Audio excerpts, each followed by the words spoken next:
दोस्तों दुनिया के अंदर ऐसा कोई भी रिश्ता नहीं है जिस रिश्ते को आज के इस समाज ने कलंकित नहीं किया है।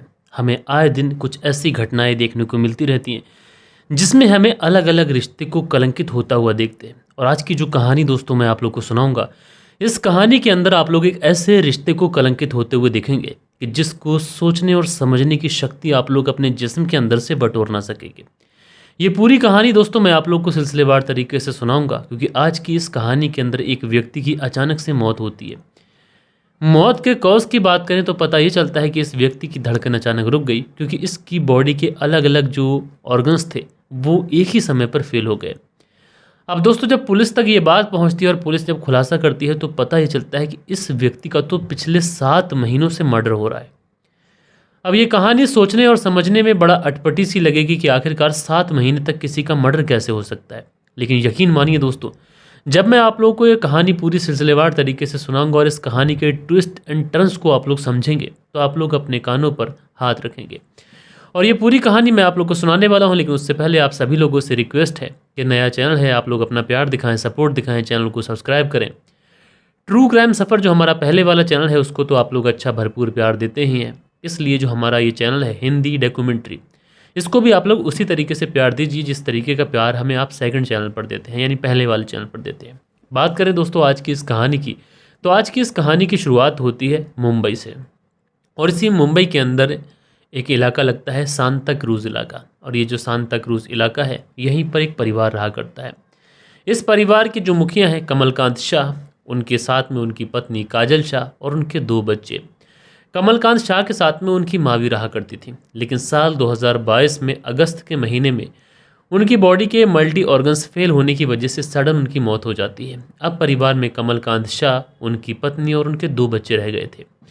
पूरा ही परिवार हंसी खुशी अपनी ज़िंदगी बिताता था। कमलकांत शाह जो कि कपड़े की एक फैक्ट्री चलाया करते थे, लेकिन वक्त के साथ कुछ ऐसा हुआ कि कमलकांत शाह की आए दिन अपनी पत्नी जो काजल शाह थी उसके साथ में तकरार रहने लगी। लगातार इनके साथ में झगड़ा रहने लगा और ये झगड़ा कई बार इन दोनों के बीच में कुछ इस कदर होता कि इनकी फैमिली को एक तरीके से सरवाइव कर पाना मुश्किल पड़ जाता। इसी वजह से साल 2021 में उनकी जो पत्नी काजल होती हैं ये कमलकांत शाह को छोड़ने के बाद में अपने मायके चली जाती हैं। अब कमलकांत शाह अपने घर पर अपने 2 बच्चों के साथ रह गए थे। अगस्त के महीने में साल 2022 में उनकी मां की भी मौत हो चुकी थी, इसलिए बच्चों की परवरिश कर पाना, साथ के साथ अपने बिजनेस को रन कर पाना, ये कहीं ना कहीं कमलकांत शाह को बहुत ज़्यादा कॉम्प्लिकेटेड लग रहा था, क्योंकि उनकी पत्नी उनको छोड़कर अपने मायके जा चुकी थी।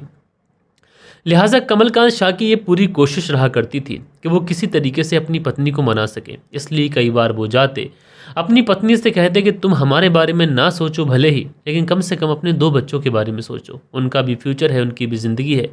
लोग उनसे क्या कहेंगे, लोग ताने मारेंगे। और आखिरकार ये सारी बातें जब काजल शाह सुनती है तो जून साल 2022 में उनकी जो पत्नी होती है वो वापस लौट आती है। अब वापस लौट के आती है, वापस लौट के आने के बाद में वो अपने पति के साथ में रहना शुरू करती है।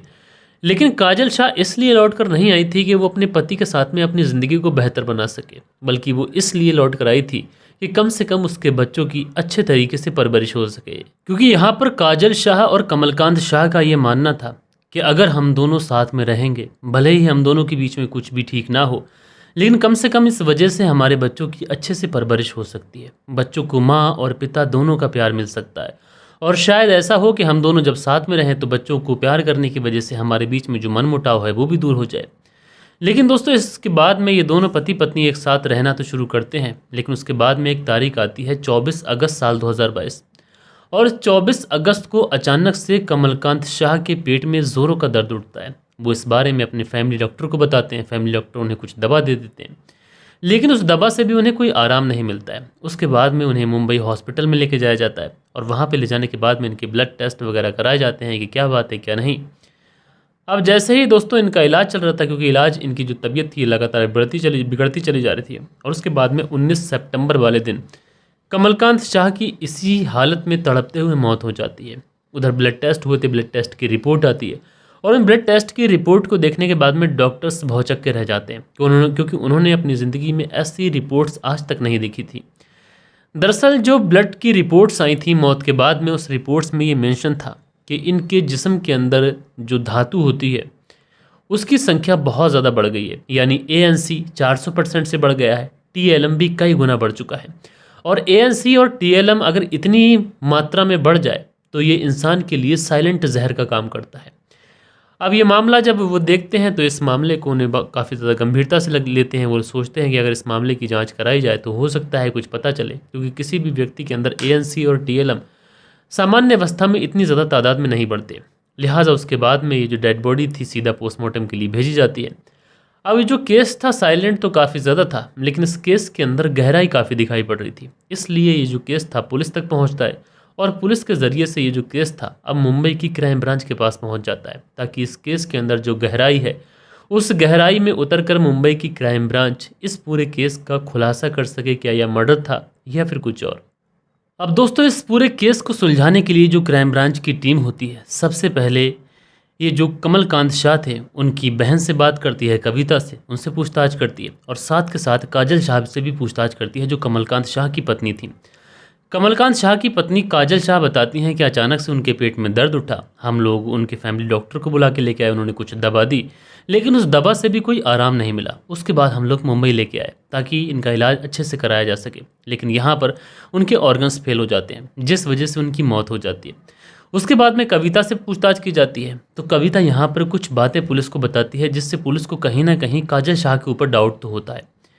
दरअसल कविता बताती है कि उसकी जो भाभी काजल शाह है, जब उसके भाई कमलकांत शाह की तबीयत बहुत ज़्यादा ख़राब थी और ऐसा लग रहा था कि वो बच नहीं पाएंगे, उस समय जो काजल शाह थी ये प्रॉपर्टी के दस्तावेज साथ के साथ जो इंश्योरेंस कॉपी थी वो सारी चीज़ें खंगाल रही थी। पैसे कहाँ पे रखे हैं, कहाँ नहीं रखे हैं, ये सारी चीज़ें खंगालने की कोशिश कर रही थी। जबकि उसके पति ज़िंदगी और मौत के बीच लड़ रहे थे। उसके जिस्म पर, उसके चेहरे पर एक भी भाव दिखाई नहीं पड़ रहा था कि उसे अपने पति की चिंता हो, वो बस पैसों के पीछे फिर रही थी। अब ये बातें कहीं ना कहीं पुलिस को एक तरीके से इस काजल शाह को शक के घेरे में ज़रूर लाती हैं, लेकिन काजल शाह के पति की मौत हुई थी, इसलिए सडन जाकर पुलिस काजल शाह से पूछताछ भी नहीं कर सकती थी। फिर पुलिस एक बार डॉक्टर्स के पास जाती है और डॉक्टर्स के पास जाने के बाद में पुलिस ये पूछने की कोशिश करती है कि अच्छा ये बताइए कि किसी भी व्यक्ति के अंदर जो TLM और ANC है, यानी ये धातु है, ये कैसे बढ़ जाती है। क्योंकि पुलिस ने इससे पहले छानबीन की थी, कमलकांत शाह की माँ की जो मौत हुई थी उनकी बॉडी के अंदर भी धातु बहुत ज़्यादा मिली थी और उनका भी ANC और TLM बढ़ गया था। इसलिए पुलिस ने डॉक्टर्स के पास जाने का फैसला किया था। तो डॉक्टर्स बताते हैं कि अगर ANC और TLM को खाने में मिलाकर दे दिया जाए तो उसका ना तो टेस्ट बदलेगा किसी भी तरीके का और इंसान धीरे धीरे इस तरीके से उसके जो ऑर्गन्स होते हैं वो फेल हो जाएंगे। लेकिन यहाँ पर पुलिस के लिए मुश्किल ये थी कि अगर खाने में मिलाकर जहर दिया गया तो इस परिवार में कई सारे लोग थे, तो इसका असर जो है वो कमलकांत शाह और कमलकांत शाह की मां के ऊपर ही क्यों हुआ। ये सारे सवाल पुलिस वालों को परेशान कर रहे थे। लेकिन उसके बाद में पुलिस वाले फैसला करते हैं कि ये जो महिला है काजल शाह, कमलकांत शाह की पत्नी, एक बार इसके मोबाइल की कॉल डिटेल्स निकाल ली जाए। अगर कॉल डिटेल्स निकाली जाएगी तो हो सकता है इस कॉल डिटेल्स में कुछ चीज़ें निकल के आएँ। अब दोस्तों जब कॉल डिटेल्स निकाली जाती है तो उसको जब बारीकी से चेक किया जाता है तो इसमें एक नंबर मिलता है, जो नंबर किसी और का नहीं था बल्कि कमलकांत शाह के बचपन के दोस्त हितेश जैन का था। और हितेश जैन से इस कमलकांत शाह की पत्नी काजल शाह की पिछले कई महीनों से लगातार फ़ोन पे बात हो रही है और बात भी थोड़ी बहुत नहीं हो रही है बल्कि घंटों तक बात हो रही है। अब जब ये चीज़ें पुलिस वाले देखते हैं तो पुलिस वालों को कहीं ना कहीं डाउट होता है, क्योंकि कमलकांत शाह की पत्नी काजल शाह और हितेश जैन के बीच में जो बातचीत हो रही है, घंटों घंटों हो रही है, वो नॉर्मल तो नहीं हो रही होगी। ज़रूर इन दोनों कत्ल के तार यहीं से जुड़े हैं। लिहाजा पुलिस अब इस पूरे मामले में इस एंगल पर छानबीन शुरू करती है। और दोस्तों जब इस पूरे एंगल पर छानबीन की जाती है तो यकीनन दोस्तों एक ऐसी कहानी निकल के आती है जिसको सुनने के बाद में हर कोई सोचने और समझने को मजबूर हो जाता है। दोस्तों पुलिस ने जो अपनी पूरी इन्वेस्टिगेशन की थी इस पूरे केस के अंदर, उसमें 2 रिश्ते ऐसे थे जिनसे कमलकांत शाह को बहुत बड़ा धोखा मिला था। पहली कमलकांत शाह की पत्नी काजल शाह और दूसरा कमलकांत शाह का बचपन का दोस्त हितेश जैन। दरअसल कमलकांत शाह की पत्नी काजल शाह और हितेश जैन ये दोनों एक दूसरे से मोहब्बत किया करते थे, या फिर यूँ कहें कि दोनों एक दूसरे के साथ में नाजायज़ ताल्लुकातों में थे। और उसके बाद में इन दोनों ने एक दूसरे से मिलना मिलाना शुरू किया, लगातार मिले, मुलाकातें की, शारीरिक संबंध बनाए, ये सारी चीज़ें चलती रहीं और इसके बारे में कमलकांत शाह को कानो कान खबर नहीं लगी। और आए दिन कमलकांत शाह और उसकी पत्नी काजल शाह के बीच में इसी बात को लेकर झगड़ा होता था। काजल शाह कमलकांत शाह से पीछा छुड़ाना चाहती थी और वो कमलकांत शाह से दूरियां बना के रखती थी और ये दूरियां कहीं ना कहीं कमलकांत शाह को खाती थी। इसलिए वो अपनी पत्नी से जब इस बारे में बात करते थे तो इसी बात को लेकर इन दोनों के बीच में झगड़ा हो जाया करता था। धीरे धीरे वक्त गुजरा और यहाँ पर जो काजल शाह और हितेश जैन थे, इन दोनों ने प्लानिंग बनाई। प्लानिंग ये थी कि अगर कमलकांत शाह की प्रॉपर्टी सारी हमारी हो जाए उसके बाद में हमारी ज़िंदगी अच्छे तरीके से गुजर सकती है। लेकिन प्रॉपर्टी कैसे होगी, कमलकांत शाह रास्ते से कैसे हटेगा, इसके लिए जो प्लानिंग बनती है वो ये बनती है कि कमलकांत शाह का मर्डर कर दिया जाए। लेकिन मर्डर किस तरीके से किया जाए, इसकी सारी जिम्मेदारी हितेश जैन ने अपने ऊपर ली थी। हितेश जैन महीनों तक तो इंटरनेट पर इस बात को सर्च करता है कि किस तरीके से किसी केमिकल को किसी इंसान के शरीर में पहुंचा दिया जाए जिससे किसी को कानो कान खबर भी ना हो और इंसान का काम भी तमाम हो जाए। और वहीं इंटरनेट पर इसको पता चलता है ANC और TLM के बारे में, क्योंकि इनका ना अपना रंग होता है ना अपना कोई टेस्ट होता है और ये खाने में अच्छे से आसानी से दिया जा सकता है। ये शॉर्ट नेम मैं आप लोगों को बता रहा हूँ, इन केमिकल्स के नाम कुछ और हैं और ये केमिकल्स हमारे भारत देश के अंदर पूरी तरीके से वर्जित हैं, बैन है। लेकिन कमलकांत शाह का दोस्त हितेश जैन किसी भी तरीके से इन केमिकल्स को हासिल कर लेता है। हासिल करने के बाद में वो ये केमिकल्स जो था वो अपनी गर्लफ्रेंड काजल शाह को देता है और काजल शाह ये केमिकल कमलकांत शाह की माँ और कमलकांत शाह इन दोनों को देना शुरू करती है।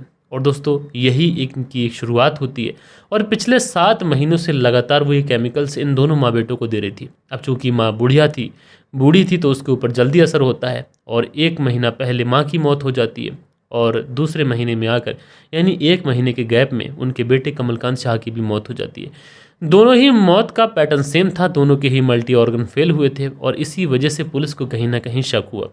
और पुलिस ने जब इस पूरे केस का खुलासा किया दोस्तों तो यकीनन लोग इसलिए हैरान थे कि कत्ल करने के लिए इन लोगों ने जो प्लानिंग की थी वो कोई आम प्लानिंग नहीं थी। लेकिन जैसा कि दोस्तों मैं आप लोगों से हमेशा कहता हूं कि पुलिस जब इन्वेस्टिगेशन करती है तो कातिल चाहे पाताल में छुप जाए या फिर साथ में आसमान पर जाकर बैठ जाए, वो पुलिस की गिरफ्त में आता जरूर है। आप लोग इस पूरी कहानी के बारे में क्या सोचते हैं? दोस्त और पत्नी ने इतना बड़ा दगा किया, इंसान ऐसे रिश्तों पर भी भरोसा ना करे तो फिर किस पे करे? आप लोग इन दोनों के बारे में जो भी अपनी राय रखते हैं कमेंट्स में बताइएगा। बाकी दोस्तों मिलते हैं कल के दिन किसी और स्टोरी के साथ में। जब तक के लिए अपना ख्याल रखें, देश का ख्याल रखें, परिवार के रिश्तों की अहमियत को समझें। जय हिंद, जय भारत।